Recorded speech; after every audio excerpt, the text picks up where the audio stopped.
Nah, aku ada alternatifnya nih. Ada rekomendasi untuk kalian yang mau ambil seri yang mirip kayak seri Q, tapi budgetnya di 1 jutaan. Ini guys, ini namanya V1 Max. Seri layout 75% exploded yang udah dilengkapi dengan ada knob, 3 koneksi, kabel Bluetooth dongle, kemudian dia kompatibel ke semua sistem untuk di wireless Bluetooth-nya. Dongle-nya itu dia punya rumah langsung di keyboardnya. Jadi untuk kita yang biasa atau mungkin cabut pasang kabel dongle-nya dan suka taruh di mana, sekarang nggak perlu lagi sih. Untuk kalian yang nggak mau pakai dongle-nya bisa langsung taruh di keyboardnya karena dia punya rumahnya. Terus dongle-nya ada 2. Dongle-nya itu ada tipe Type A sama tipe Type C.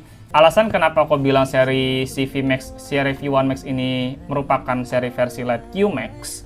Dia itu sebenarnya isi dalamannya udah mantep guys. Gasket, udah ada foam, ada sound absorbing foam, ada screw in stabilizer juga. Bodinya ini dia punya bahan ABS, full ABS atau plastik ya kita bilang ya. Untuk lini V Max variannya dia pakai Gateron Jupiter ya, red, bronze sama banana guys.